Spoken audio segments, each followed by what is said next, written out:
SSC जी-डी भरतीचा result लागलेला आहे. नमस्कार विद्यार्थी मित्रांनो, तुमच्यासाठी अतिशय आनंदाची बातमी घेऊन आला आहे. तर 17 जूनलाच एस-एस-सी जी-डी भरतीचा रिझल्ट लागलेला आहे आणि मी तुम्हाला वारंवार सांगितलं होतं की जवळपास 20 जूनच्या अंदर या ठिकाणी एस-एस-सी जी-डीचा रिझल्ट या ठिकाणी लागणार आहे म्हणून. आणि बऱ्याच विद्यार्थ्यांचे जेव्हापासून रिझल्ट या ठिकाणी लागला आहे कालपासून, आणि भरपूर विद्यार्थ्यांच्या वारंवार एकच कमेंट होती की सर नॉर्मलायझेशनचे मार्क कुठे चेक करायचे, त्याचबरोबर स्कोअर कार्ड या ठिकाणी कशा प्रकारे चेक करायचा. तर स्कोअर कार्डमध्ये जे सर्व मार्क्स त्या ठिकाणी राहते की आपल्याला टोटल किती मार्क्स भेटले आणि त्याचबरोबर नॉर्मलायझेशनमध्ये किती मार्क्स वाढलेले आहे आणि पूर्ण आपल्याला किती मार्क्स या ठिकाणी भेटले, तर हे आपल्याला स्कोअर कार्डमध्ये कळते. आणि तुम्ही या ठिकाणी कटऑफ बघू शकता. एस-एस-सी जी-डीचा जो या ठिकाणी कटऑफ गेला आहे, तर सर्व या ठिकाणी महाराष्ट्राचा मी तुम्हाला सर्वात अगोदर या ठिकाणी कटऑफ दाखवून देतो. आणि एस-एस-सी जी-डी भरतीचा स्कोअर कार्ड आपल्याला कशा प्रकारे चेक करायचा हे सुद्धा तुम्हाला या व्हिडिओच्या माध्यमातून सांगणार आहे.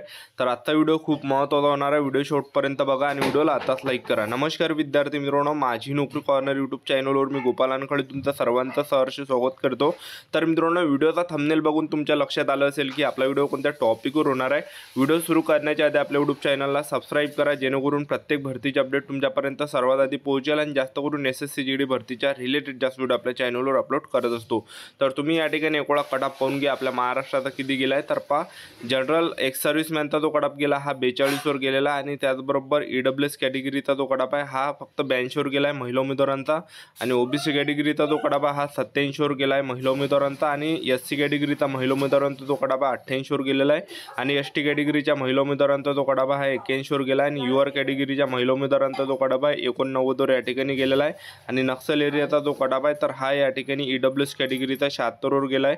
ओबीसी कॅटेगरीचा 81वर गेला आहे. आणि एस-सी कॅटेगरीचा 80वर गेला आहे. एस-टी कॅटेगरीचा 81 गेला आहे. UR कॅटेगरीचा 81वर या ठिकाणी कटऑफ गेलेला आहे. आणि त्याचबरोबर पुरुष उमेदवारांचा सुद्धा कटऑफ मी तुम्हाला या ठिकाणी दाखवून देतो, जेणेकरून आपल्याला एक अंदाज या ठिकाणी लागणार आहे. तर बघू शकता तुम्ही एस-एस-सी जी-डीचा महाराष्ट्राचा पुरुष उमेदवारांचा तो कटऑफ या ठिकाणी गेलेला आहे. तर बघू शकता तुम्ही या ठिकाणी एक्स सर्व्हिसमॅनचा 32वर गेला, EWS कॅटेगरीचा 85वर गेला पुरुष उमेदवारांचा 160 पैकी.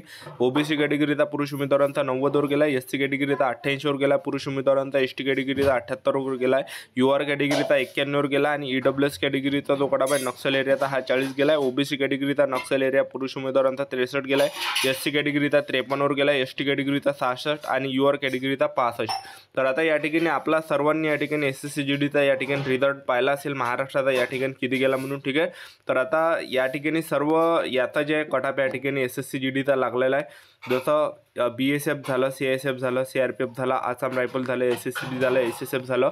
तर आता एस-एस-सी जी-डी भरतीचा आपल्याला स्कोअर कार्ड या ठिकाणी कशा प्रकारे चेक करायचा आहे, तर तुम्ही या ठिकाणी बघू शकता 16 नंबरचं द फायनल आन्सर की along with question paper come a response sheet of the computer based examination and mark of the qualify non-qualify candidate will be made available on the website of the commission ie https://ssc.government.in. तर पहा, SSC जी-डी भरतीचं जे score card आहे, तर ज्यावेळेस result लागत असते, result लागल्यानंतर स्कोअर कार्ड या ठिकाणी येत असते, लक्षात ठेवा, ठीक आहे. तर आपल्याला स्कोअर कार्डमध्ये आपल्याला समजणार आहे की आपल्याला किती मार्क्स पडले आणि नॉर्मलायझेशनचे किती मार्क्स वाढले आणि आपल्याला टोटल किती मार्क्स या ठिकाणी भेटलेले आहे, सर्व या ठिकाणी निगेटिव्हचे काटकूट करून. तर पहा, सध्याच्या कंडिशनला जे आपल्याला जे स्कोअर कार्ड या ठिकाणी चेक करता येत नाही, कारण की सध्याच्या कंडिशनला जे वेबसाईट आहे तर वेबसाईटवर लय या ठिकाणी लोड आलेला आहे, कारण की भारतातील सर्वच विद्यार्थी या ठिकाणी रिझल्ट या ठिकाणी चेक करत आहे, नाव आपलं चेक करत आहे, त्यामुळे पूर्ण साईट या ठिकाणी चालत नाही, एक लक्षात ठेवा, ठीक आहे. आणि त्याचबरोबर यामध्ये वॅकन्सीसुद्धा एस-एस-सी वॅकन्सी चालू आहे, जसं एस-एस-सी स्टेनोग्राफर झालं, एस-एस-सी CGL झालं, एस-एस-सी सिलेक्शन पोस्ट फेज 13 झालं. तर ह्या काही वॅकन्सी या ठिकाणी चालू आहे आणि याचेसुद्धा फॉर्म भरणे चालू आहे. तर हा सुद्धा त्यावर एक लोड त्या ठिकाणी वेबसाईटवर आहे. तर त्याच्या कारणानं जे विद्यार्थी मित्रांनो या ठिकाणी स्कोअर कार्ड या ठिकाणी आपण चेक करू शकत नाही, कारण की भरपूर जे वेबसाईटवर या ठिकाणी लोड आहे, एक लक्षात ठेवा. तर आपल्याला जो स्कोअर कार्ड या ठिकाणी कधीपर्यंत पाहायला भेटणार आहे, जवळपास 1-2 हप्त्यानंतर आपल्याला या ठिकाणी स्कोअर कार्ड या ठिकाणी पाहायला भेटणार आहे. तर चॅनल सबस्क्राईब करून ठेवा, वेळोवेळी अपडेट मी तुम्हाला देत राहणार आहे. तर तुम्ही बघू शकता द फायनल आन्सर की along with question paper come response sheet of the computer based examination and marks of the qualify non qualify candidate will be made available on the website of the commission https://ssc.government.in या वेबसाईटवरून आपल्याला या ठिकाणी check करायचं आहे. त्याचबरोबर in due course the same may be assessed by the candidate by logging in without their registered ID and password on the website of the commission. Candidates are advised to visit the website of the commission at regular intervals for the latest update. तर तुम्हाला या वेबसाईटवर आपल्याला वारंवार या ठिकाणी check करायचं आहे आणि जेव्हा स्कोर कार्ड येणार आहे तर मी तुम्हाला सांगणारच आहे. एक लक्षात ठेवा. तर चॅनल सबस्क्राईब करून ठेवा, वेळोवेळी अपडेट देत राहणार. आजच्यासाठी तर थांबतो, भेटा नेक्स्ट व्हिडिओमध्ये. जय हिंद, जय भारत.